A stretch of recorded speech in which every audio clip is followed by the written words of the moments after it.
बोलो जयकारा बोल मेरे श्री गुरु महाराज की जय। श्री सद्गुरुदेव भगवान की जय। गुरुमुखो, वाणी तो अनमोल है, जो कोई जाने बोल। ये तराजू तोल कर फिर बाहर मुख खोल। संत महापुरुषों ने वाणी के बारे में कहा है कि कोई भी बात मुंह से निकलने से पहले हृदय के तराजू पर उसे तोल लेना चाहिए। कड़वी बात कहना या वह बात बोलना जिससे दूसरों के दिल को ठेस पहुँचे, बिना प्रयोजन अथवा मर्यादा का उल्लंघन करके बातें करना, यह हानिकारक है। एक बार श्री 108 श्री सद्गुरुदेव महाराज जी ने, तीसरी पातशाही जी ने श्री मुखारविंद से ये पावन से वचन फरमाए थे। मनुष्य के शरीर में जीवा दो प्रकार का काम करती है। एक अंदर की बात को बाहर कहना, दूसरा बाहर के भोजन को अंदर ले जाना। ये दोनों काम जीवा इंद्रिय द्वारा ही होते हैं। कोई भी बात जब मुख से निकल गई, चाहे वह अच्छी है अथवा बुरी, दूसरों पर कैसा प्रभाव डालेगी, यह कहने वाले व्यक्ति पर निर्भर नहीं, क्योंकि वह बात मुख के दुर्ग किले से तो बाहर हो गई है। इसी तरह खाने की कोई भी वस्तु जो कि एक बार पेट में चली गई, वह गई सो गई। उसका जो भी अपना प्रभाव, अच्छा अथवा बुरा, वह प्रत्येक स्थिति में पड़ेगा ही पड़ेगा। इसलिए प्रत्येक मनुष्य को मुख से बात निकालते समय तथा कोई भी भोज्य पदार्थ खाते समय सबसे पहले उसके विषय में भली प्रकार सोच लेना चाहिए। मुख से बात निकल जाने के पश्चात वह दूसरों पर क्या प्रभाव डालती है, इसका प्रत्यक्ष प्रमाण देखने के लिए आइए महाभारत के इतिहास के पृष्ठों को उल्ट कर देखें कि द्रौपदी के एक ही अपशब्द से क्या क्या गुल खिला। इस बात से भला कौन है जो परिचित न होगा, लेकिन हम अपने भाव की सिद्धि हेतु इस वार्ता को फिर से आपके सम्मुख प्रस्तुत करते हैं। पांडवों ने इंद्रप्रस्थ में एक नया महल निर्मित करवाया, जिसका नाम रंग महल रखा गया था।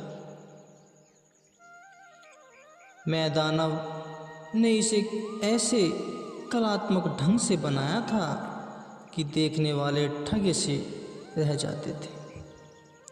एक बार धर्मपुत्र युधिष्ठिर जी के निमंत्रण पर दुर्योधन, दुशासन आदि उस महल को देखने के लिए आए। भीमसेन ने उनको महल दिखा दिया, एक स्थान को जो कि दूर से सुंदर फर्श प्रतीत होता था, परंतु वास्तव में वह पानी का एक हौज था। दुर्योधन ने फर्श जानकर उसमें चलने को पैर उठाया ही कि तत्क्षण उसका पांव रपट गया और वह पानी में गिर पड़ा, जिससे उसके कपड़े गीले हो गए। एक समतल स्थान पर आए, परंतु अधिक रंगड़ाई करने के कारण उसमें इतनी अधिक चमक प्रतीत हुई थी कि दूर से देखने से यह ज्ञात होता कि यह पानी का हौज है। दुर्योधन जब एक स्थान से गुजरने लगा तो यहाँ उसने कपड़े समेटने शुरू कर दिए। कहा भी है कि दूध का जला छाछ को भी फूंक फूंक कर पीता है। भीमसेन ने, जो कि उन्हें रंग महल दिखा रहा था, दुर्योधन से कहने लगा, भाई साहब, यहाँ तो पानी है, नहीं फिर तुम कपड़े क्यों समेट रहे हो? यह कहकर वह थोड़ा सा मुस्कुरा दिया। उस समय द्रौपदी, जो कि रंग महल की छत पर ही खड़ी, यह सब कौतुक देख रही थी। दुर्योधन पर व्योम कसते हुए बोली, डिंगोरी पकड़कर कोई करो इमदाद अंधे की, न हो अंधा यह क्यों, आखिर तो है औलाद अंधे की। द्रौपदी का यह भाव था कि अंधे धृष्टराज की संतान है, यह इसको फर्श व पानी भी ठीक तरह से नजर नहीं आता। उस समय तो दुर्योधन खून का घूंट पीकर चुप हो गया। घर जाकर वह इस अपमान का बदला लेने की अब युक्तियाँ सोचने लगा। अपने साथियों से कहने लगा कि मैं द्रौपदी और पांडवों को दिखा दूंगा कि मैं अंधे का पुत्र हूँ अथवा वे सब नेत्रहीन हैं। उनके सब सुख ऐश्वर्य के दिन मैं शीघ्र ही दुख में बदल दूंगा तथा अपने अपमान का बदला लेकर उन्हें लोहे के चने चबाऊंगा। अतः उसने अपनी मंत्रणा अनुसार युधिष्ठिर जी को जुआ खेलने के लिए उद्गत किया, परंतु धर्मराज युधिष्ठिर जी इसके षड्यंत्र को समझ न सके तथा अंत में चारों भाइयों और राज्य तथा रानी द्रौपदी को भी दांव पर लगाकर हार गए। उस समय द्रौपदी को अपमानित करने के लिए जब दुशासन उसे दरबार में बरबस खींच कर ले आया, तब दुर्योधन भरी सभा में पांडवों के समक्ष ही व्यंग कसता हुआ कहने लगा, यह तो भगवान श्री कृष्ण जी ने द्रौपदी की लाज रख ली, नहीं तो आगे चलकर दुर्योधन ने क्या कुछ नहीं किया। पांडवों का कितना अपमान हुआ तथा उन्होंने कितने कष्ट सहे, यह तो सब ज्ञात ही है। अंत में महाभारत का युद्ध होकर रहा, यह सब बिना सोचे मुंह से बात निकलने का ही कुपरिणाम है। इसलिए कभी भी मुंह से ऐसी अप्रिय बात नहीं बोलनी चाहिए जिसका परिणाम दुखदायी हो। इस पर ही एक वृतांत और आपको बताता हूँ। एक राजा ने रात को स्वप्न में देखा कि उसके सब दांत गिर गए। जो जोशी स्वप्न की ताबीर भविष्य बताता था, उसको बुलवाकर राजा ने सब वृतांत स्वप्न का सुनाया और ताबीर पूछी, भविष्य पूछा। उस जोशी ने कहा, राजन, इस स्वप्न का मतलब यह है कि आपकी सारी संतान आपकी आंखों के समक्ष ही मर जाएगी। यह सुनकर राजा को बड़ा क्रोध आया। उसने आज्ञा दी कि इस व्यक्ति को हाथी के पैरों के नीचे कुचलवा दिया जाए। इस पर श्री कबीर साहिब जी फरमाते हैं, ऐसी बानी बोलिए मन का आपा खोए, और इनको शीतल करे आप ही शीतल। तब राजा ने दूसरे जोशी को बुलवाया और उसके आगे भी यही प्रश्न किया। तब उसने उत्तर दिया कि महाराज, आपकी आयु तो सबसे अधिक लंबी होगी, प्रजा दीर्घायु तक आपकी छत्र छाया में रहेगी तथा आप लंबी उम्र तक उनको सबको सुख देते रहेंगे।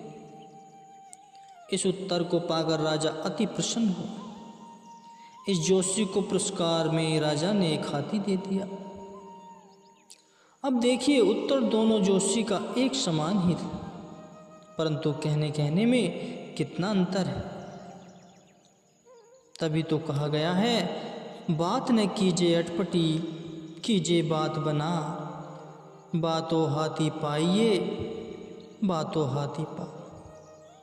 भाव यह है कि एक बोल ने तो आदमी को हाथी के पांव तले कुचलवाया तथा दूसरे बोल ने व्यक्ति को हाथी इनाम में दिलवाया। यह सब वाणी का ही प्रताप तो है।